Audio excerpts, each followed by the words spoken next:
Hello friends, मैं हूं शिफाली गिरधरवाल और आप देख रहे हैं कंसल्टीज। और आज के अपने इस वीडियो में मैं एक बहुत ही इम्पोर्टेंट कंसेप्ट को कवर करने वाली हूं। काफ़ी सारे लोगों का एक क्वेश्चन आता है जो एक जनरल बिजनेस के लिए सबसे इम्पोर्टेंट क्वेश्चन है, छोटे बिजनेस से लेके बड़ी कंपनीज तक सबका, कि जीएसटी में सेल्स रिटर्न किस तरीके से टेकन केयर ऑफ होंगी। मतलब सेल्स रिटर्न मुझे किस तरह रिकॉर्ड करनी है, किस तरीके से वो टेक्निकली रिफ्लेक्ट करेगी मेरी रिटर्न्स में, मेरी अकाउंटिंग में। काफी लोगों की मैंने सुना है आंसर्स कि कई लोग ये भी बोल देते हैं कि जीएसटी में सेल्स रिटर्न करना पॉसिबल नहीं है और आपको यानी कि परचेजर को अपनी एक और सप्लाई दिखानी पड़ेगी। तो फर्स्ट ऑफ ऑल मैं आपको एक क्लियर कर दूं, जीएसटी में सेल्स रिटर्न बुक करना बिल्कुल इजी है और ऐसा बिल्कुल भी नहीं है कि जीएसटी में आपको सेल्स रिटर्न करना अलाउ नहीं है या आप उसको बुक नहीं कर सकते। आप बिल्कुल बुक कर सकते हैं। अगर आप जीएसटी में देखेंगे, सेक्शन 34 कवर करता है provisions debit note and credit note के। यहाँ पे हमें कंसेप्ट थोड़ा अच्छे से समझनी पड़ेगी। क्रेडिट नोट डेबिट नोट पहले भी होते थे बट उनको पहले इतना प्रोमिनेंटली यूज नहीं किया जाता था। बट जीएसटी में अगर आप रिटर्न का फॉर्मेट देखेंगे, वहां पे डेबिट नोट और क्रेडिट नोट को एंटर करने के लिए स्पेशली स्पेस बनाया गया है।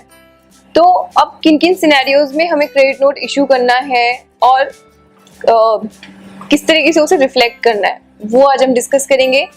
तो जब भी आपकी सेल्स रिटर्न होगी जीएसटी के अंदर, आपको क्रेडिट नोट इशू करना होगा। तो credit note is equals to negative of a invoice, यानी कि अगर आपकी इनवॉइस की वैल्यू कम होती है, उसमें जो टैक्स पेड है वो कम होता है। टैक्स पेबल आपको दो रीजन से कम हो सकता है, या तो इस वजह से कम हो सकता है कि आपने जो अमाउंट थी, वैल्यू थी, वो आपने ज्यादा दिखा रखी थी, अब आपको कम करनी है, या फिर आपने रेट ज्यादा दिखा रखी थी और आपको रेट कम हो गई। मतलब आपको लगा कि अच्छा इस HSN कोड की रेट शायद ये थी, मैंने गलत दिखाई हुई थी। दोनों ही केसेस में आप क्रेडिट नोट इशू कर सकते हैं। साथ ही जहां पे आपकी सेल्स रिटर्न हुई, क्योंकि सेल्स रिटर्न होने का मतलब भी यही है कि आपकी इनवॉइस की वैल्यू कम हो गई है, तो वहां पर भी आप क्रेडिट नोट इशू करेंगे। आपको रिवर्स इनवॉइसिंग करने की जरूरत नहीं है, आपको क्रेडिट नोट ही इशू करना होगा। मैं लॉ से भी कहाँ से वो रिफ्लेक्ट होता है वो आपको क्लियरली बताती हूँ, ताकि आपको फ्यूचर में कभी भी रेफर करना हो तो आप लॉ को भी रेफर करें और समझ सके कि वो चीज जीएसटी की लॉ से कहाँ से आ रही है। तो सेक्शन 34 सीजीएसटी एक्ट का कवर करता है इस कंडीशन को। सेक्शन 34 क्या कहता है सेल्स रिटर्न के बारे में, पहले वो देखें ताकि आपको बिल्कुल क्लियर हो जाए कि सेल्स रिटर्न जीएसटी में एकदम पॉसिबल है और उसको एकदम आप अकाउंट फॉर कर सकते हैं। सेक्शन 34 से section 34(1) where a tax invoice has been issued for supply of any goods और services or both and the taxable value or the tax charged in that tax invoice is found to be exceed the taxable value payable in respect of such supply, or where the goods, now please emphasis, and where the goods supplied are returned by the recipient, or where the goods so received or both supplied are found to be deficient, the registered person who has supplied such goods or received services or both may issue the recipient a credit note containing such particulars as may prescribe. Now it is very important to understand sales return को clearly include किया गया है। तो जब भी आपकी sales return है, आपका सप्लायर क्रेडिट नोट इशू कर सकता है। सेकंड, अगर गुड्स आर डेफिशिएंट, यानी कि मैंने अब दोनों को मैं एक एग्जांपल के थ्रू समझाती हूँ आपको। लेट्स सपोज आपने दिल्ली से गुड्स डिस्पैच की, आपने उसको वैल्यू किया कि 1 लाख रुपए के 1 लाख रुपए, क्योंकि आपको पता है कि आपको इनवॉइस बनाने का टाइम कब है। गुड्स के केस में बिफोर और at the time of dispatch of good, यानी कि movement of goods, starting of movement of goods for the purpose of supply, यानी कि जब मेरे गुड्स डिलीवरी के लिए मूव कर रही हैं, आप ट्रक में डाल के लोड करके उसको जब डिस्पैच कर रहे हो अपने फैक्ट्री गोडाउन से, अपने फैक्ट्री गेट से, उस वक्त आपको उसका इनवॉइस काटना होगा। तो यहाँ पे आपके लिए जरूरी है कि मेरा वो इनवॉइस काटने का टाइम था, तो जब आप गुड्स को डिस्पैच करेंगे आप उसके साथ में इनवॉइस भेजेंगे। लेट्स सपोज मैं रिसिपिएंट हूँ और मुझे वो गुड्स मिली और मैंने उसको मेजर कराया और मैंने कहा कि नहीं 1 लाख की नहीं, ये तो 90,000 की है। तो यहाँ पे क्या हुआ, आपकी जो वैल्यू है वो कम हो गई। तो उस केस में क्या होगा, आपका जो सप्लायर है वो क्रेडिट नोट इशू करेगा।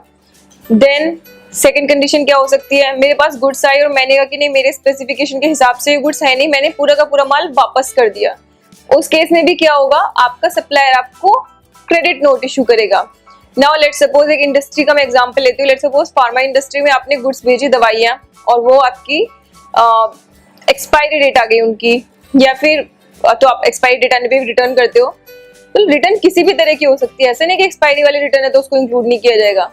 या फिर आपकी वो डेलिकेट पैकेजेस में थी और वो पिलफरेज हो गई, मतलब लीक हो गई, टूट गए आपके पैकेजेस उसकी वजह से।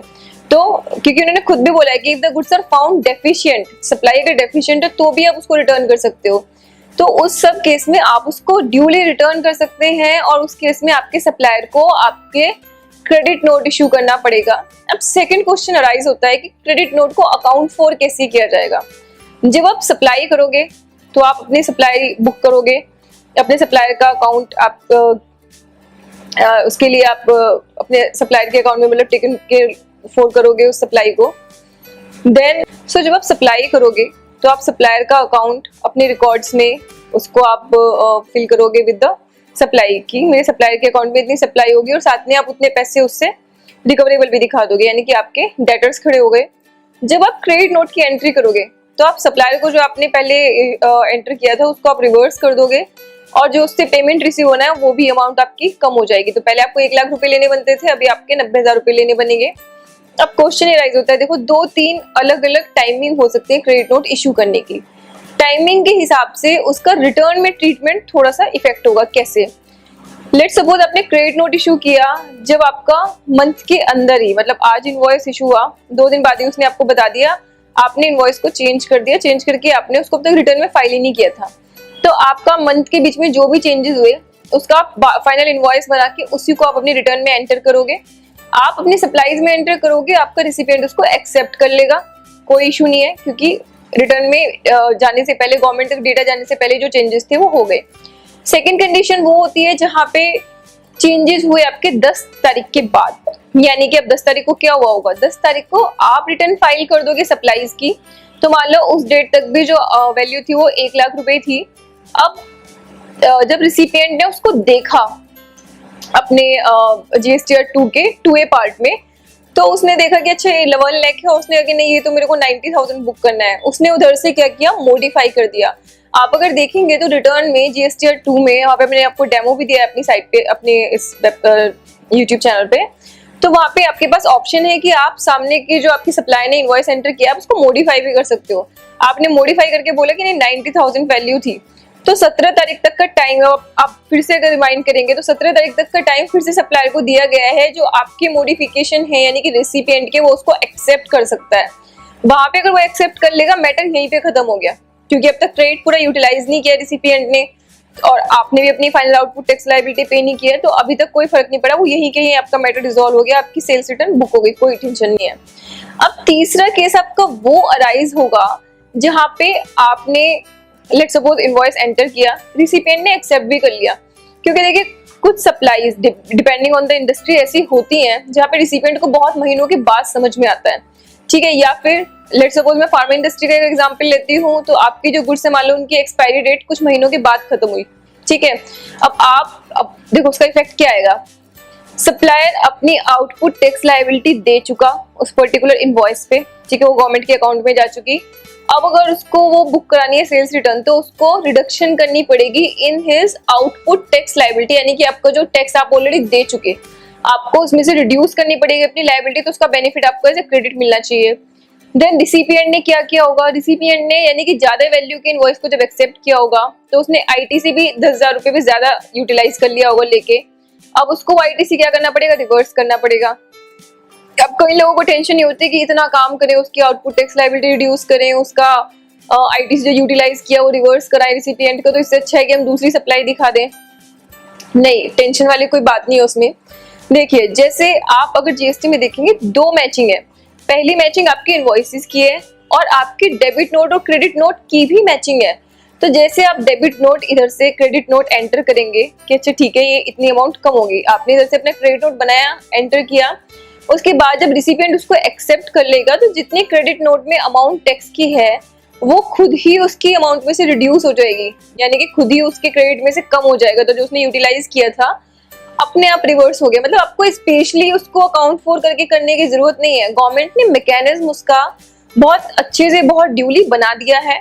तो क्रेडिट नोट आपने इधर से एंटर किया, आपकी आउटपुट टैक्स लायबिलिटी खुद कम हो गई, ठीक है, वो आपका क्योंकि क्रेडिट नोट है, मैंने आपको पहले ही समझाया, credit note equals to minus यानी कि निगेटिव ऑफ इनवॉइस, यानी कि इनवॉइस का माइनस होगा हमारा क्रेडिट नोट, और इनवॉइस का सिनोनिम्स यानी कि इनवॉइस का ही प्लस होगा मेरा डेबिट नोट, यानी कि डेबिट नोट वैसे ही काम करेगा जैसे कि खुद इनवॉइस, और क्रेडिट नोट वैसे ही काम करेगा जैसे कि इनवॉइस का माइनस। तो जब मुझे इनवॉइस की वैल्यू पुराना जो जा चुका उसकी कम करनी है देन क्रेडिट नोट, जब उस वैल्यू को बढ़ाना है देन डेबिट नोट।